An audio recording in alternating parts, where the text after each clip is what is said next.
राज्यपाल। जी हाँ, राज्यपाल राज्य के मार्गदर्शक के रूप में कार्य करता है और देश के संघात्मक ढांचे को बनाए रखने में महत्वपूर्ण भूमिका अदा करता है। दरअसल राज्यपाल केंद्र और राज्य के बीच एक महत्वपूर्ण कड़ी माना जाता है। तो आज हम इन डेप्थ सेशन पर राज्यपाल पर ही चर्चा करने वाले हैं। दृष्टि आईएएस के इन डेप्थ प्रोग्राम में एक बार फिर से आपका स्वागत है। मैं हूं गीतांजलि और आज का हमारा विषय है, क्या राज्यपाल के पास है मंत्री को बर्खास्त करने की शक्ति। दरअसल केरल में यह मामला काफी सुर्खियों में आ गया है, क्योंकि केरल के राज्यपाल ने वहां के मुख्यमंत्री को एक पत्र लिखा है, जिसमें उन्होंने वहां के वित्त मंत्री को राज्यपाल पद की गरिमा को ठेस पहुंचाने और अपमान करने के संदर्भ में बर्खास्त करने जैसी कुछ बातें यहाँ पर कही हैं। तो आइए आज के सेशन की शुरुआत करते हैं और देखते हैं सबसे पहले कि हम किन बिंदुओं पर आज चर्चा करने वाले हैं या हमारे चर्चा के बिंदु क्या होंगे। सबसे पहले देखेंगे कि यह खबर क्या है और यह खबर हमने कहां से ली है, कहां से इस खबर को लिया गया है। फिर देखेंगे कि यह पूरा मामला क्या है। फिर समझेंगे कि भारतीय संविधान में राज्यपाल का पद कहां पर वर्णित है और उनके बारे में कौन कौन से महत्वपूर्ण प्रावधान किए गए हैं। फिर जानेंगे हालिया मामला के संदर्भ में अभी हाल ही में जो मंत्री को बर्खास्त करने के बारे में प्रावधान यहाँ पर लिए गए हैं, तो क्या सच में राज्यपाल के पास मंत्री को बर्खास्त करने की शक्ति है या नहीं। इसके बाद इस मामले के संदर्भ में राज्यपाल क्या कर सकता है यदि वह देखता है कि कोई मंत्री उसके पद की गरिमा को ठेस पहुंचा रहा है, तो राज्यपाल के पास कौन कौन सी शक्तियां मौजूद हैं, इसके बारे में समझेंगे। फिर जानेंगे इस पूरे हालिया मामले के संदर्भ में ही इससे पहले राज्यपाल के संदर्भ में सुप्रीम कोर्ट ने कौन कौन से अपने पिछले वक्तव्य दिए हैं। फिर आज के पूरे सेशन पर आधारित एक प्रश्न होगा जो कि प्रीलिम्स के लेवल पर होगा और आपको इसका सही जवाब कमेंट सेक्शन में देना है। तो आइए सबसे पहले खबर देखते हैं। खबर the Hindu, the Indian express जैसे बहुत सारे न्यूज़पेपर्स में प्रकाशित की गई थी, क्योंकि इससे पहले भी केरल के राज्यपाल द्वारा वहां की विभिन्न यूनिवर्सिटीज के जो वाइस चांसलर हैं उनका इस्तीफा मांगने के बाद यह विवाद काफी सुर्खियों में आ गया है एक बार फिर।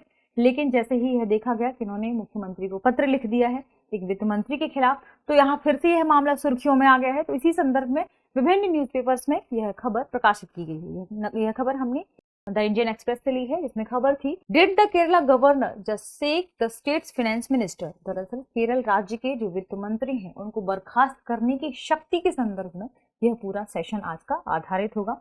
तो आइए देखते हैं कि आज के सेशन का पूरा मामला क्या है। तो पूरा मामला क्या है, केरल के जो राज्यपाल हैं उनका नाम क्या है, आरिफ मोहम्मद खान। इन्होंने केरल राज्य के मुख्यमंत्री को एक पत्र लिखा है। मुख्यमंत्री का नाम है पिनराई विजयन। यह किसके खिलाफ यह पत्र लिखा गया है, राज्य के वित्त मंत्री के.एन. बालगोपाल के खिलाफ। इनके खिलाफ इन्होंने संवैधानिक रूप से जो भी उचित कार्यवाही हो वह करने की मांग कही है, क्योंकि उन्होंने कहा है कि राज्य के वित्त मंत्री ने राज्यपाल के पद पर कुछ ऐसी टिप्पणियां की हैं या राज्यपाल के लिए कुछ ऐसी टिप्पणियां की हैं जो संवैधानिक रूप से सही नहीं मानी जा सकती। इसलिए कहा गया है कि संवैधानिक रूप से जो भी उचित कार्यवाही हो, इसके खिलाफ जो भी कार्यवाही की जा सकती है वह मुख्यमंत्री को यहाँ पर करना चाहिए। और इसी संदर्भ में राज्यपाल ने केरल के मुख्यमंत्री को पत्र लिखा है।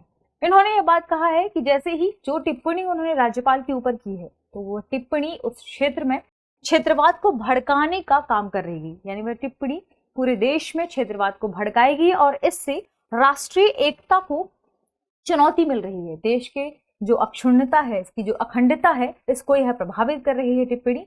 इसीलिए राज्यपाल ने इस पत्र को मुख्यमंत्री को लिखा है। यानी उन्होंने इस वक्तव्य में यही कहा है, क्योंकि इससे क्षेत्रवाद को बढ़ावा मिलेगा, इससे देश की अखंडता प्रभावित होगी, इसलिए यह जरूरी है कि संवैधानिक रूप से जो भी उचित कार्यवाही हो वो वित्त मंत्री के खिलाफ यहाँ पर की जानी चाहिए। यदि हम टिप्पणी की बात करें कि उन्होंने क्या टिप्पणी की थी, तो उन्होंने कहा था कि उत्तर प्रदेश जैसे राज्यों के विश्वविद्यालयों से जो लोग परिचित हैं, वे केरल के विश्वविद्यालयों को समझना उनके लिए मुश्किल है। यानी उन्होंने कहा कि केरल जैसे लोकतांत्रिक क्षेत्र में, यानी यदि किसी दूसरे राज्य के राज्यपाल हैं जो यहाँ पर आकर कार्य कर रहे हैं, तो उनके लिए ये मुश्किल हो जाएगा समझना, क्योंकि वह उत्तर प्रदेश के विभिन्न विश्वविद्यालयों से संदर्भित हैं या उन्हीं की जानकारी उनके पास है। तो इसी संदर्भ में उन्होंने टिप्पणी कर दी, जिससे राज्यपाल ने अपने पद की गरिमा को ठेस और उसकी अवमानना के रूप में उन्होंने ले लिया। और इसके बाद यह पूरी जो खबर है वह सुर्खियों में आ गई है।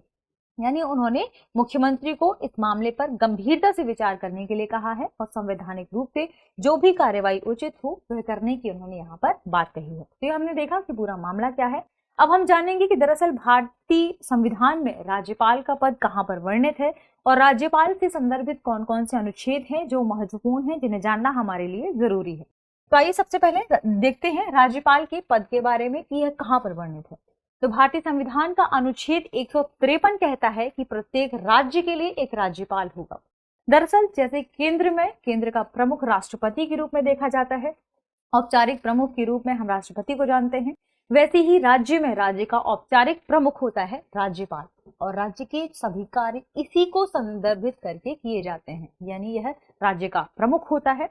तो यहाँ पर यदि हम बात करें कि किस अनुच्छेद में इस बारे में चर्चा की गई है, तो अनुच्छेद 153 राज्यपाल के पद के बारे में कहता है और कहता है कि यह राज्य का प्रमुख होगा। यदि देखें कि राज्यपाल के लिए महत्वपूर्ण अर्हताएं कौन कौन सी हैं, तो पहला, वह भारत का नागरिक होना चाहिए, और दूसरा, वह 35 वर्ष की आयु उसने पूरी कर ली हो। ये इनकी मुख्यतः या कह सकते हैं कि अर्हताएं देखी जाती हैं। यह हमने बात की कि कहाँ पर राज्यपाल के बारे में वर्णन किया गया है। अब हम देखेंगे कि क्या एक व्यक्ति एक से अधिक राज्य का राज्यपाल बन सकता है। तो जी हाँ, यह बिल्कुल सही बात है कि एक व्यक्ति को 2 या 2 से अधिक राज्यों का राज्यपाल नियुक्त किया जा सकता है, और ऐसे कई हमने उदाहरण देखे भी हैं, जिसमें कुछ समय पहले यह उदाहरण देख सकते हैं आप आनंदीबेन पटेल के बारे में। तो ऐसा देखा जा रहा है कि विभिन्न राज्यों में एक ही राज्यपाल कार्य कर सकता है, यानी एक से अधिक राज्य में एक राज्यपाल को नियुक्त किया जा सकता है। इसके बाद यदि हम राज्यपाल के बारे में और महत्वपूर्ण बातों को जानें, तो राज्यपाल केंद्र सरकार का एक नामित व्यक्ति होता है, जिसे कौन नामित करता है? राष्ट्रपति, यानी राष्ट्रपति द्वारा इसकी नियुक्ति की जाती है। इसके अलावा भारतीय संविधान का अनुच्छेद 157 और 158 भी कुछ प्रावधान करता है राज्यपाल के संदर्भ में, जिसके तहत कहा गया है कि राज्यपाल का पद के लिए जो भी पात्रता संबंधी अर्हताएं हैं वे आर्टिकल 157 में है, या अनुच्छेद 157 में है, और अनुच्छेद 158 उसके कार्यालय की दशाओं के संबंध में प्रावधान करता है। तो हमने बात की राज्यपाल से संबंधित कुछ महत्वपूर्ण अनुच्छेदों के बारे में। अन्य अनुच्छेदों के बारे में देखें तो भारतीय संविधान का अनुच्छेद 161, इसमें राज्यपाल के पास क्षमादान और दंड विराम की शक्ति मौजूद है। जैसे राष्ट्रपति के पास ऐसी क्षमादान की शक्तियां मौजूद है, वैसे ही राज्य के संदर्भ में राज्यपाल के पास भी ये शक्तियां मौजूद हैं।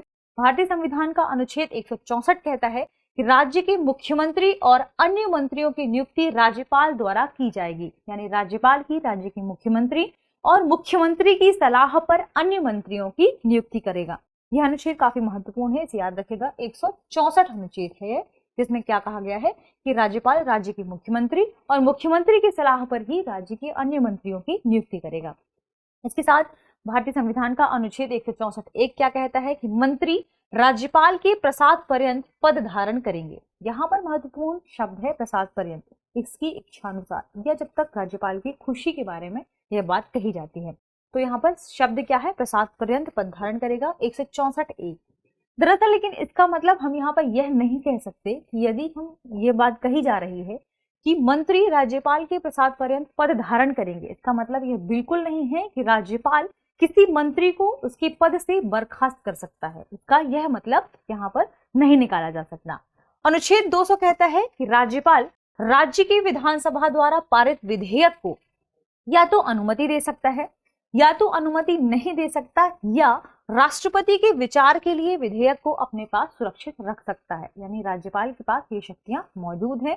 किस अनुच्छेद के तहत? अनुच्छेद 200 के तहत, कि वह विधानसभा के किसी विधेयक को या तो अपने पास रख सकता है, या उसमें अनुमति नहीं दे सकता, या वह राष्ट्रपति के विचार के लिए विधेयक को सुरक्षित रख सकता है। ये थे राज्यपाल से संबंधित कुछ महत्वपूर्ण अनुच्छेद। अब देखेंगे हम कि मंत्री को बर्खास्त करने के संदर्भ में क्या कौन सी शक्तियां मौजूद हैं और ऐसा कौन कर सकता है। यदि हम देखें, क्योंकि हमने अभी पढ़ा भी कि अनुच्छेद 164(1) कहता है कि मंत्री राज्यपाल के प्रसाद पर्यंत पद धारण करेंगे, लेकिन इसका यह मतलब बिल्कुल नहीं निकाला जा सकता कि कोई भी मंत्री को राज्यपाल बर्खास्त कर सकता है। तो दरअसल यदि हम हालिया मामला को देखें तो अभी जो केरल के राज्यपाल हैं, उन्होंने इसी संदर्भ में यहाँ पर इंगित किया है, इसी संदर्भ में इशारा किया है कि प्रसाद पर्यंत का मतलब यहाँ पर ये लिया जाना चाहिए कि राज्यपाल चाहे तो मंत्री को यहाँ पर बर्खास्त कर सकता है। लेकिन इस प्रावधान का मतलब यह नहीं है कि राज्यपाल के पास मंत्री को बर्खास्त करने की शक्ति मौजूद है। अब यदि बात करें कि इससे पहले भारत में क्या कोई ऐसा मामला देखा गया है, तो बिल्कुल नहीं। गणतंत्र भारत में इससे पहले ऐसा कोई भी स्पष्ट मामला नहीं देखा गया है जहां राज्यपाल ने एक तरफा रूप से किसी मंत्री को सरकार से हटाया हो। इसलिए भी यह मामला काफी चर्चा में आ गया है कि आखिर ऐसा क्यों किया जा रहा है या इसके पीछे क्या कारण है। तो इसके संदर्भ में बहुत सारे लोगों ने अपने मत दिए हैं, जिसमें एक प्रमुख मत है लोकसभा के पूर्व महासचिव PDT आचार्य के बारे में। उन्होंने क्या कहा है इस संदर्भ में? उन्होंने कहा है कि राज्यपाल के प्रसाद पर्यंत पद के जो प्रावधान की बात कही गई है, उसका यह मतलब नहीं है कि राज्यपाल को मुख्यमंत्री या मंत्रियों को अपनी इच्छा से बर्खास्त करने की शक्ति यहाँ पर प्राप्त है। यानी प्रसाद पर्यंत को बिल्कुल भी इस मायने में नहीं लिया जा सकता कि मुख्यमंत्री या मंत्रियों को वह बर्खास्त कर सकता है। यह तब तक संभव नहीं है, और यह तब तक संभव नहीं है जब तक सरकार को सदन में बहुमत हासिल है। यानी राज्यपाल ऐसा नहीं कर सकता। राज्यपाल के पास कुछ ऐसी महत्वपूर्ण स्थितियां या ऐसी विवादित स्थितियां बताई गई हैं राज्यपाल के लिए जहां पर वह ऐसा कर सकता है। तो ऐसा कब कर सकता है? जब सरकार ने अपना सदन पर बहुमत खो दिया हो, यानी सरकार को वहां पर बहुमत हासिल ना हो, इसके बाद भी वह पद को छोड़ने से इनकार कर रही हो, तब राज्यपाल के पास ये शक्ति मौजूद है कि वह बर्खास्त कर सकता है। यानी राज्यपाल तब ऐसी इच्छा जाहिर कर सकता है कि सरकार को बहुमत यहाँ पर नहीं प्राप्त है और इसके बाद भी वह पद छोड़ने के लिए यहाँ पर राजी नहीं है, तब राज्यपाल के पास ऐसे कार्य करने की अनुमति मिल सकती है या अपने विवेकानुसार, अपनी इच्छानुसार वह ऐसा कर सकता है। इसके बाद कुछ और बातें भी कही गई हैं, जिसमें कहा गया है कि मुख्यमंत्री की सलाह के बिना राज्यपाल किसी भी मंत्री की नियुक्ति नहीं कर सकता। यानी यहाँ पर मुख्यमंत्री की सलाह के बिना राज्यपाल किसी भी मंत्री की नियुक्ति को नहीं कर सकता और ना ही किसी मंत्री को राज्यपाल बर्खास्त कर सकता है। और फिलहाल यही संवैधानिक स्थिति भी मौजूद है, जिसके बारे में आगे इन्होंने चर्चा भी की थी। आचार्य जी ने जिन्होंने बताया कि लोकसभा के पूर्व महासचिव हैं, इन्होंने बात कही कि यही संवैधानिक अभी स्थिति मौजूद है कि मुख्यमंत्री की सलाह के बिना राज्यपाल किसी भी मंत्री की ना तो नियुक्ति कर सकता है और ना ही किसी मंत्री को उसके पद से बर्खास्त कर सकता है। ये तो हमने देखा कि मंत्री को बर्खास्त करने की शक्ति के संदर्भ में कौन कौन सी बातें हैं। यदि हम अभी हाल के मामले के बारे में चर्चा करें कि हाल में केरल में जो यह मामला देखा गया है, उस संदर्भ में राज्यपाल क्या कर सकता है, यानी यदि कोई मंत्री राज्यपाल के पद की गरिमा को ठेस पहुंचाता है या उनकी अवमानना करता है, तो उस संदर्भ में राज्यपाल के पास कौन कौन से क्षेत्र या शक्तियां मौजूद हैं, तो यहाँ पर राज्यपाल क्या कर सकता है। तो यदि कोई मंत्री वास्तव में राज्यपाल या उसके कार्यालय की गरिमा को कम करने की कोशिश करता है, तो राजभवन, जो कि राज्यपाल का निवास स्थान माना जाता है, राजभवन मुख्यमंत्री को उस मंत्री के आचरण की जांच करने के लिए कह सकता है। तो यहाँ पर मुख्यमंत्री उस व्यक्ति या उस मंत्री की जांच करेंगे और जांच के संदर्भ में उसके आचरण की जांच के बाद देखा जाएगा, यह डिसाइड किया जाएगा, यदि ऐसा पाया जाता है कि उस मंत्री ने सचमुच राज्यपाल की अवमानना की है या उनके पद की गरिमा को ठेस पहुंचाया है, तो इस संदर्भ में मुख्यमंत्री जांच के बाद उस व्यक्ति को उसके पद से बर्खास्त कर सकता है। और इस संदर्भ में जब ऐसा पाया जाता है तो फिर राज्यपाल मुख्यमंत्री से कह सकता है कि वह उस मंत्री को उस पद से हटा दे।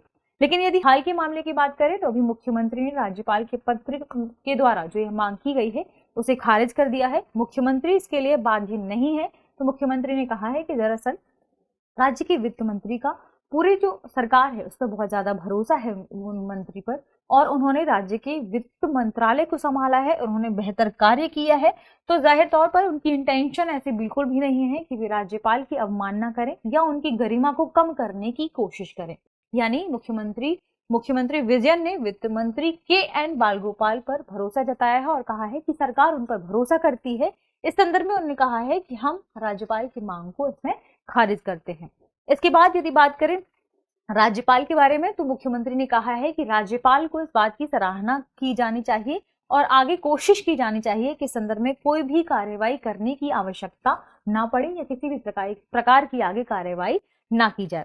इसके बाद चूंकि महत्वपूर्ण कौन सा अनुच्छेद रहा है 164, तो अनुच्छेद 164(1) में क्या कहा गया है कि मुख्यमंत्री और अन्य मंत्रियों की नियुक्ति से संदर्भित यह प्रावधान है कि इनकी जो भी नियुक्ति है वह राज्यपाल के द्वारा की जाएगी। मुख्यमंत्री की नियुक्ति के लिए राज्यपाल के पास यह बिल्कुल भी जरूरी नहीं है कि वह किसी व्यक्ति से सलाह ले, यानी वह अपने विवेकानुसार जिस भी व्यक्ति की पार्टी ने यहाँ पर बहुमत प्राप्त किया है उस व्यक्ति के उसके मुखिया को यहाँ पर मुख्यमंत्री के रूप में वह बना सकता है। यानी राज्यपाल को मुख्यमंत्री की नियुक्ति करते समय किसी की सलाह लेने की आवश्यकता नहीं होती है, लेकिन जब वह मंत्रियों की नियुक्ति करता है तो इसके लिए उसे मुख्यमंत्री की सलाह की आवश्यकता होती है, यानी मुख्यमंत्री की सिफारिश पर ही मंत्री की नियुक्ति राज्यपाल करेगा।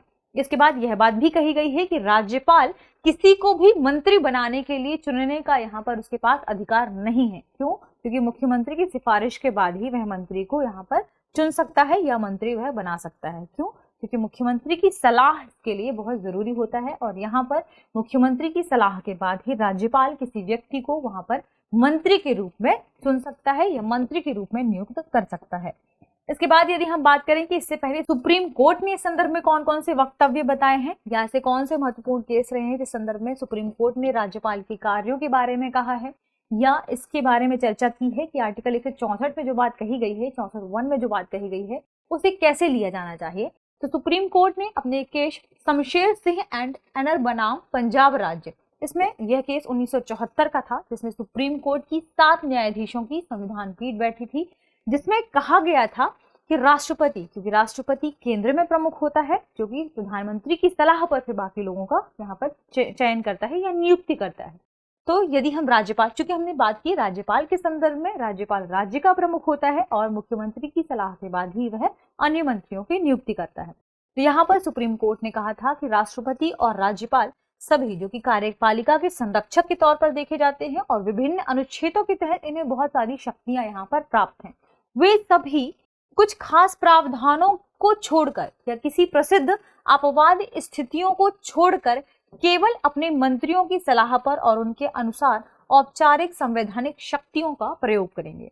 यानी कुछ खास प्रसिद्ध या अपवाद की स्थितियां ही छोड़ दी जाएं, तो यहाँ पर राष्ट्रपति और राज्यपाल उस मंत्री, यहाँ पर राष्ट्रपति के लिए प्रधानमंत्री या मंत्रिपरिषद की बात कही जा रही है और राज्यपाल के लिए मुख्यमंत्री या मंत्रियों की बात की जा रही है। तो मंत्रियों के चयन के लिए मुख्यमंत्रियों की सलाह की बात यहाँ पर कही जा रही है, तो उन्हीं के आधार पर ये यहाँ पर अपनी शक्तियों का प्रयोग करेंगे। इसके अलावा एक और मामला था जिसमें इसी बारे में चर्चा की गई थी, जो मामला था नवाब रेबिया केस, जो कि वर्ष 2016 का चर्चित मामला था, जिसमें न्यायाधीशों ने डॉक्टर बी.आर. अम्बेडकर की टिप्पणियों को कोट किया था और कहा था कि डॉक्टर बी.आर. अम्बेडकर ने कहा है कि भारतीय संविधान ने राज्यपालों को यहाँ पर फंक्शन नहीं दिए हैं, कोई कार्य नहीं दिए हैं, जबकि ड्यूटीज दी हैं या कर्तव्य दिए हैं। तो यहाँ पर राज्यपालों को अपने कर्तव्यों का पालन किया जाना चाहिए, विशेष रूप से फंक्शन या कार्यों पर यहाँ पर ध्यान केंद्रित नहीं किया जाना चाहिए, क्योंकि कर्तव्यों का पालन यहाँ पर राज्य को बेहतर बनाने के लिए किया जा रहा है और इसी अनुसार उन्हें राज्य का प्रमुख भी कहा जाता है। तो यहाँ पर इन्होंने टिप्पणी कोट की बी.आर. अम्बेडकर की और कहा कि राज्यपाल को अपने कार्यों पर ज्यादा फोकस ना करके कर्तव्यों को महत्वपूर्ण मानना चाहिए और उनके पास कर्तव्य ही है जो भारतीय संविधान ने इन्हें प्रोवाइड कराए हैं या भारतीय संविधान ने इन्हें दिए हैं। तो आज के सेशन पर हमने इस पूरे डिस्कशन को देखा कि कौन कौन से महत्वपूर्ण मुद्दे थे जो चर्चा करने योग्य थे। अब हम देखेंगे पूरे सेशन पर आधारित आज का सवाल है, राज्यपाल के संदर्भ में निम्नलिखित में से कौन सा से कथन सही है या है। कथन क्या है? अनुच्छेद 153 के अनुसार प्रत्येक राज्य के लिए एक राज्यपाल होगा। दूसरा है, एक व्यक्ति को 2 या 2 से अधिक राज्यों का राज्यपाल नियुक्त किया जा सकता है। कूट है केवल 1, केवल 2, 1 और 2 दोनों, ना तो 1 और ना ही 2। तो इसका सही जवाब कमेंट सेक्शन में देना ना भूलें। मिलते हैं कुछ नए टॉपिक के साथ, नए विषय के साथ, तब तक पढ़ते रहिए, रिवीजन करते रहिए। शुक्रिया।